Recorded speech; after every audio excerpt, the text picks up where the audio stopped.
नमस्कार, मैं हूं कनुप्रिया सत्तन और आप देख रहे हैं लाइव टीवी समाचार।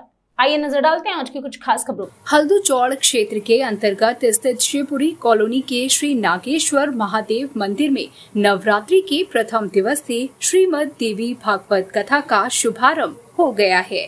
भव्य कलश यात्रा के बाद हमारे विशेष संवाददाता रमाकांत पंत से प्रसिद्ध कथावाचक डॉक्टर मनोज पांडे ने विशेष बातचीत की। आइए जानते हैं क्या कुछ उन्होंने देवी महात्म्य के बारे में कहा।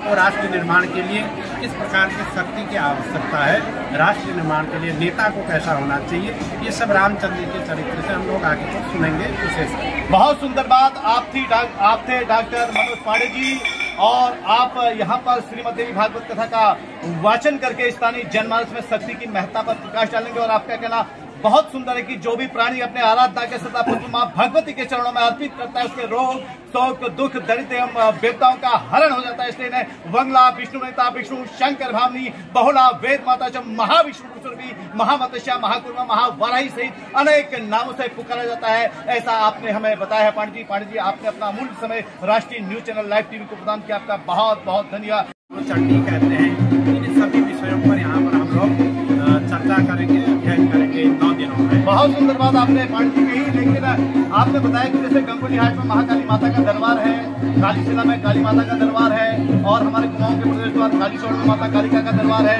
नंदा सुनंदा सहित तमाम देवी देवताओं की इस देवभूमि में स्तुति होती है। लेकिन देवभूमि के जो प्रमुख शक्तिपीठ है वो भूमि के साय में गुम है, तो उनको प्रकाश में लाने के लिए सरकार को क्या प्रयास करने चाहिए?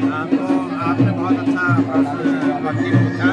मेरा भी जो अनुसंधान है, मैंने जो रिसर्च किया है वो यही मानस खंड पर ही मैंने किया है, और मेरा बहुत प्रयास रहा कि हमारे कुमाऊं की जितने भी शक्तिपीठ हैं, विशेष करके हाट कालिका को सभी जानते हैं, परंतु वहाँ ऊपर बुखारा गाँव में एक अंबिका का मंदिर है, तो उसको कोई नहीं जानता। वही शक्तिपीठ वहाँ भी है, परंतु पर्यटन की दृष्टि से उसको मान लिया गया, उसको नकार दिया गया। ऐसा नहीं, सभी को प्रकाशित होने की हमें आवश्यकता है। सरकार को भी इसमें साथ देना चाहिए, और जो वहाँ के निवासी हैं उनको विशेष करके उसमें साथ देना चाहिए। और दूसरा, जो इतने प्रकाशित नहीं हो पा रहे हैं उस पर विशेष करके पलायन बहुत उसमें महत्वपूर्ण है। तो पलायन के कारण हमारे जो शक्तिपीठ है उनका प्रचार प्रसार नहीं हुआ है। आपको याद दिलाऊं, आपके माध्यम से मैं सभी का ध्यान आकर्षित करना चाहता हूँ जागेश्वर के लिए। जागेश्वर धाम को पहले कोई नहीं जानता था।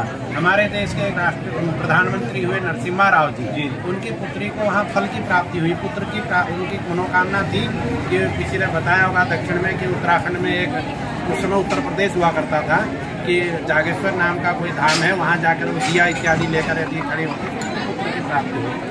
तो हुआ, तो तब से जागेश्वर की महिमा आप देख ही रहे। इसी प्रकार से जब बाहर का आदमी आता है तभी प्रचार प्रसार होता है। लोकल का आदमी जो स्थानीय व्यक्ति है वो लोग इस बारे में कुछ करते हैं। अच्छा, एक चीज और बताइए, श्रीमद देवी भागवत कथा का मूल सार क्या है कि जिसे मानव ग्रहण करके अपने जीवन को अद्भुत सुख की प्राप्ति कर सके?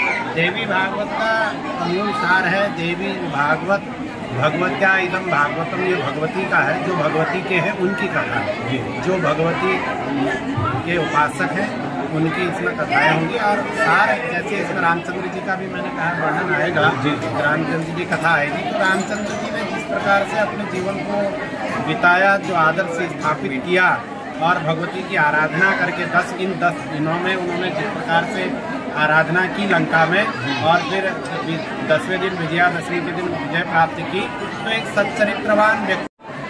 श्री शिव कल्याणदाता भव्य भावगम्य वृक्ष के द्वारा दैत्यों को कंपित करने वाले शिवा के अधिपति भगवान शंकर की परम शक्ति माँ जगत जननी जगदम्बा को समर्पित श्रीमद देवी भागवत कथा का आयोजन श्री शिव मंदिर नागेश्वर मंदिर शिवपुरी में आयोजित होने जा रहा है। और इस मंदिर में क्षेत्र के सुप्रसिद्ध कथावाचक डॉक्टर नवीन चंद पांडे जी, मनोज चंद पांडे जी अपनी सुधामयी वाणी की धार से श्रीमद् देवी भागवत कथा का वाचन करेंगे और श्रीमद् देवी भागवत की महिमा से जन जन को अवगत कराएंगे। पाठ जी, राष्ट्रीय न्यूज चैनल लाइव टीवी समाचार में आपका बहुत बहुत स्वागत है। और सबसे पहले आपको नवरात्रियों की हार्दिक शुभकामनाएं हैं और नागेश्वर महादेव जी के इस पवित्र प्रांगण में आपकी सुधामयी वाणी की धार से श्रीमद् देवी भागवत कथा का आयोजन होने जा रहा है। तो हम सबसे पहले यह जानना चाहेंगे कि आज नवरात्रि के पावन अवसर पर स्थानीय जनमानस के नाम आप अपने शुभ संदेश में क्या कहना चाहेंगे? नमस्कार। आप सभी को, सनातन प्रेमियों को नवरात्र की बहुत बहुत हार्दिक शुभकामनाएं और बधाई। मैं सभी, आपने जो प्रश्न पूछा उसके आधार पर ही मैं बोलूँगा जी कि समस्त जनमानस को शक्ति की आराधना करनी चाहिए, क्योंकि शक्ति परा है, शक्ति ही सर्वोपरि है। भगवान शिव काल हैं और भगवती उनकी शक्ति है महाकाली जी।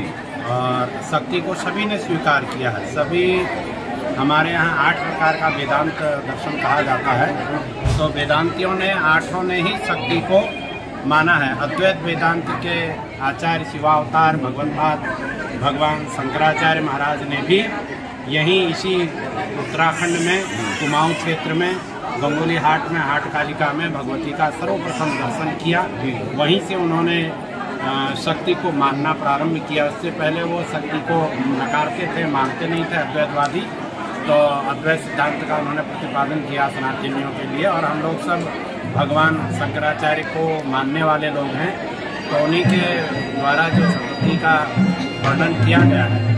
और श्रीमद् देवी भागवत में शारदीय नवरात्रि के लिए